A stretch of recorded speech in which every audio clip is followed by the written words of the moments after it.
I know why you spend so much money on me. Why? Your conscience. You feel you have to make it up to me. Oh, that's not true. I buy you presents because I like to please you.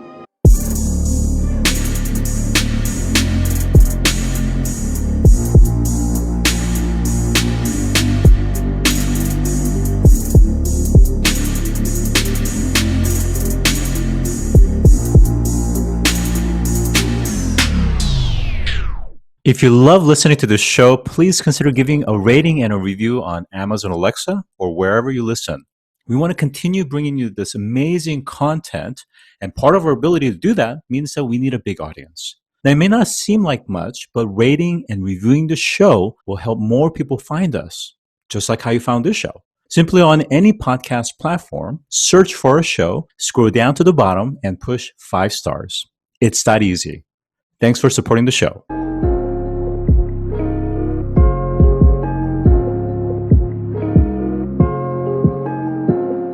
So today I'm joined by Jennifer Wong, who is the head of sustainability at Convoy. Welcome, Jennifer. Hi, Scott. Thanks for having me. All right. So I know you were one of the first, I think you were the first hire when it comes to marketing within Convoy. And then, of course, you have evolved. Your role has evolved as the organization has grown. So I also know that you're a student of storytelling. And I wanted to ask you, first and foremost, what do you believe are some key factors to great storytelling? Sure. Well, I think some key factors to storytelling is really to understand your why. And this is a framework that I would say many marketers have already heard before, but I do think it's so critical to be able to understand where you're starting from, because you can't just tell a story that's not true to yourself or your brand. So unless you're able to really identify kind of the why and the purpose, that's kind of the first place to start. Yeah, I really appreciated what you just said, and that actually preemptively is starting to address my second question, which is, what's the difference between great storytelling versus substance?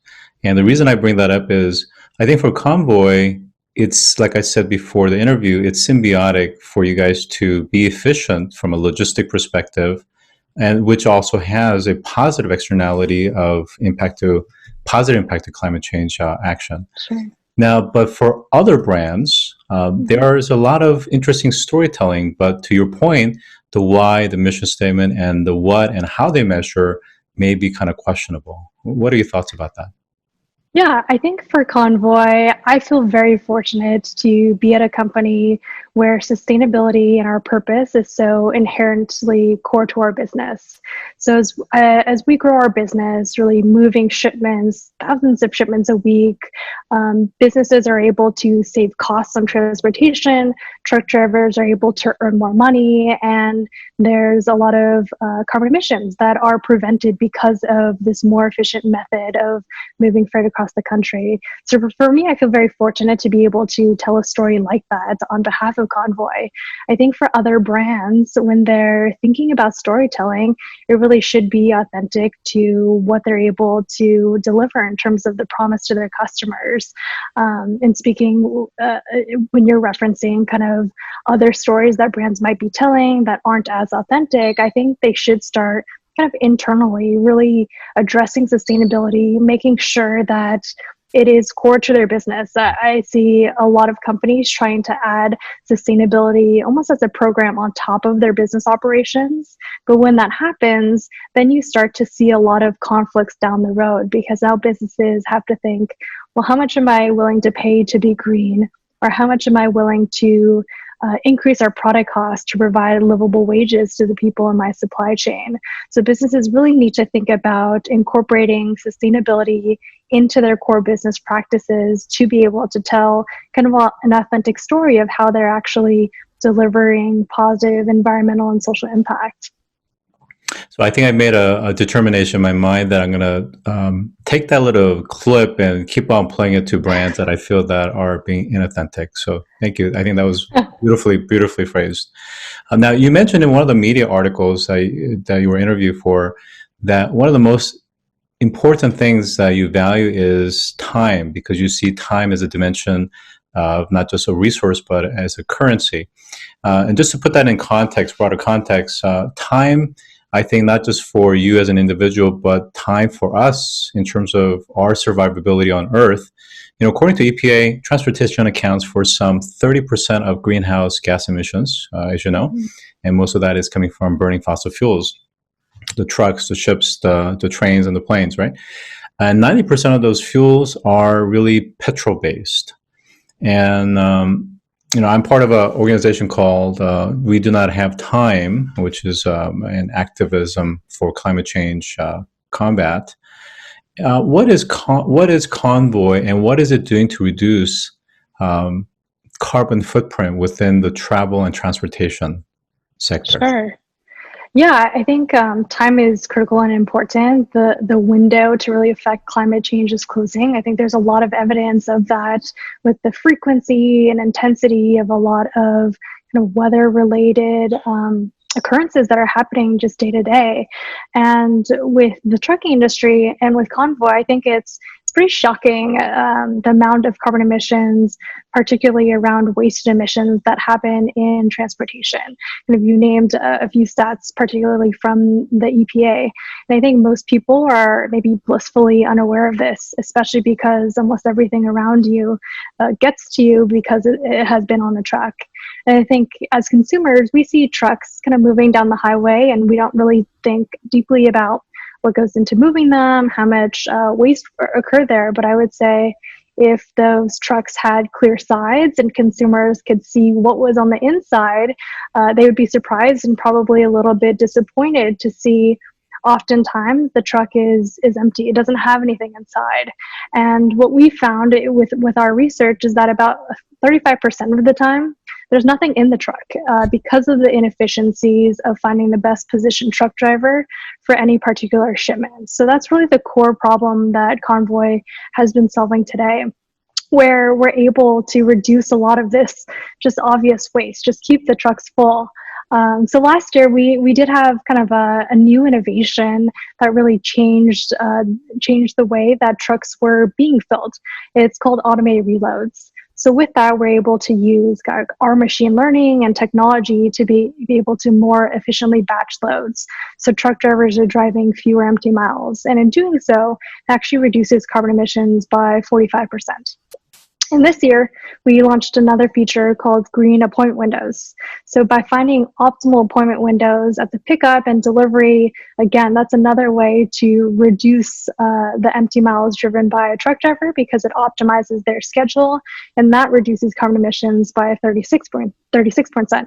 So we're launching a lot of different products and programs to reduce this huge amount of waste just because the truck driver is driving without any cargo in the back. So let's talk about this year, 2020, with things like COVID-19, where you have supply chain interruptions, right? And you have also severe climate change, which has been happening for several years. But we've seen, not only just wildfires are more prevalent and more wide scale, but also extreme weather. So as of the recording of this time, not even a week ago, in the East Corridor side, we've had some hurricane and some tornadoes coming through. How have the weather driven by climate change effects and then the pandemic challenged this particular industry, but at the same time, it has allowed for Convoy to rise above and show and shine in this light? Sure. Well, I would say one thing that I learned that I didn't know before joining Convoy is how volatile the trucking market is. There's all of these surges of demand where businesses might need a lot of trucks at once, especially in the summer peak. Agriculture is really kind of the main aspect of needing trucks. And there's also a lot of unexpected occurrences. Like you mentioned, weather. When there was a huge flood in Houston a couple of years ago, a lot of trucks didn't want to go in that area because they would get stuck. So the weather has definitely changed the way that we're trying to predict the market, even if it's already volatile, is becoming even harder to predict because of all of these extreme weather changes. And one thing that we do is really just rely on our data and insights, as well as experts that we have had join the team. So we're always looking and doing analysis on what are the current data points and supply and demand relationships that are happening today. What have we seen in terms of our historical data to predict that in the future? And I think when COVID happens at the beginning of this year, again, a drastic change in supply and demand, where at the very beginning, you saw a lot of shelves being emptied and businesses couldn't fill those shelves fast enough. There was just a high demand for trucks that needed to be able to move those goods. And then it kind of tailored out a little bit. But another thing that we saw was COVID doesn't just affect stores not being able to get filled. We also saw a huge increase in food banks that needed to get food brought to those food banks. There was a lot of stories where farms had to dump a lot of produce, or gallons of milk were going to waste because it just wasn't the right supply chain. They were meant for kind of mass consumption, not for the individual consumer. So Convoy was able to actually step into some of those instances where we worked with companies like Board and Dairy to be able to do pickups of gallons of milk in partnership with Feeding America Food Banks and an organization called Dairy Max to be able to provide boxes of food and dairy to thousands of people at food distribution sites.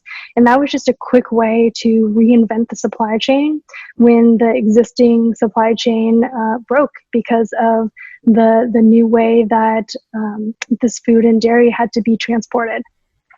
Yeah, what you just shared is actually hugely important and powerful, because I think what we've seen is that whether it's a pork industry, milk industry, or even poultry, for example, we've seen incredible mismatch of market demand and supply, and a lot of it's because those are corporate run enterprises, and their infrastructure and processes are rigid and did not allow for the versatility and agility to be able to pivot and to morph and adapt. So it sounds like Convoy has helped. And certainly we look forward to, your organization being able to help with some of the agility in the future as well. Let's move on to some, kind of bigger things that's kind of moving the overall industry, right? So electrification, when we think about EVs, we think in terms of consumer vehicles, but really the real area that's going to be affected is really the fleet and the commercial side, as well as the gradual rollout of hydrogen fuel cells on a large scale. How do you think that some of these mega trends will affect your industry and your business? I'm excited to see some of those technologies, the early tests, and hopefully in the future kind of see mainstream adoption. I think one of the biggest challenges of the trucking industry in terms of waste is the truck itself, the emissions that occur just by a truck driving down the road. I think those technologies will make a huge impact in the future. But like you mentioned with the time is now to make a change, especially if we want to see changes in terms of the climate. So that is kind of the problem that Convoy is addressing first, really thinking about the most optimal way to build a network so that every truck and every truck driver is as efficient as they can be, not seeing as much waste. And when some of those technologies are able to see mass adoption, we would love to partner with those types of companies to show them what the most optimal routes will be. Because even though those types of maybe electric trucks, they don't have any tailwind emissions, their tailpipe emissions, there are still emissions occur to creating energy. So it's going to be far more efficient, but it's not zero emissions. So we're still excited to kind of partner in that future world of freight as well. Good. Well, let's talk about something that I'm sure you guys get confronted with all the time, which is, according to the American Trucking Associations, there are 3.5 million truck drivers in the U.S. alone.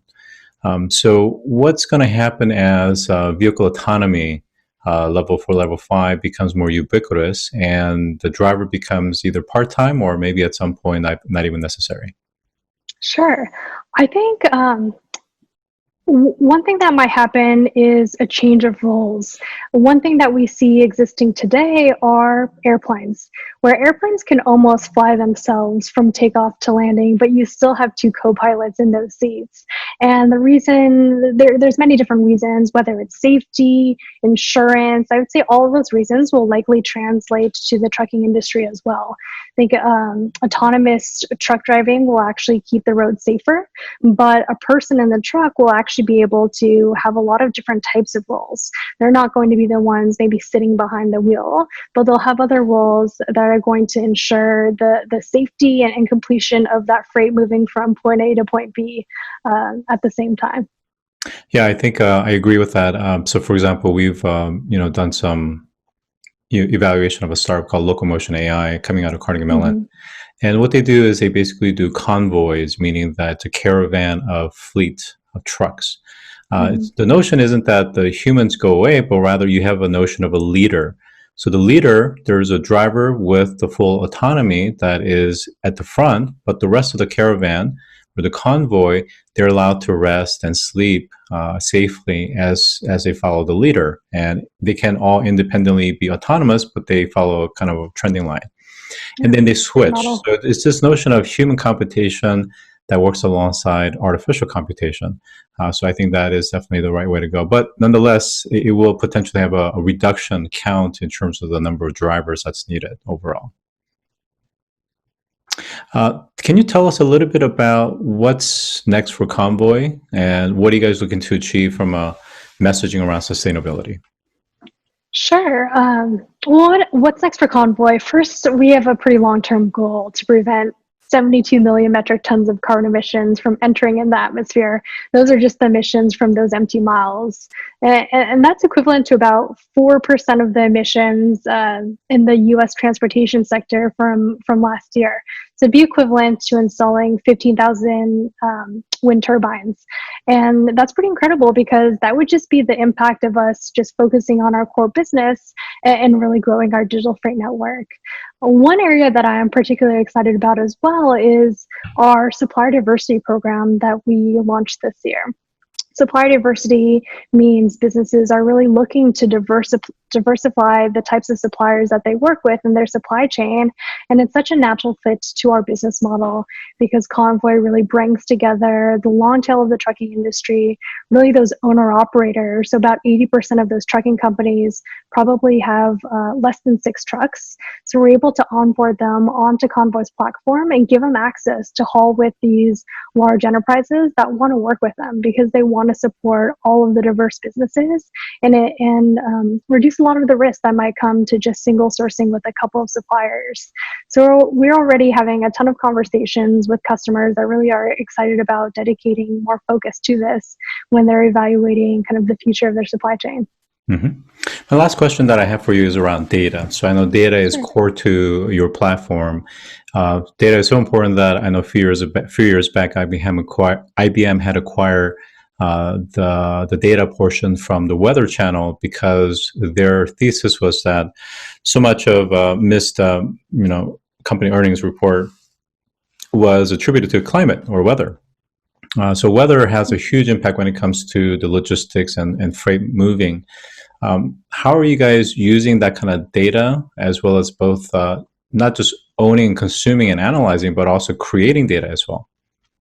Sure. Well, we create a lot of data in just the nature of our business, where we collect data specific to helping carriers efficiently pick up and deliver on time.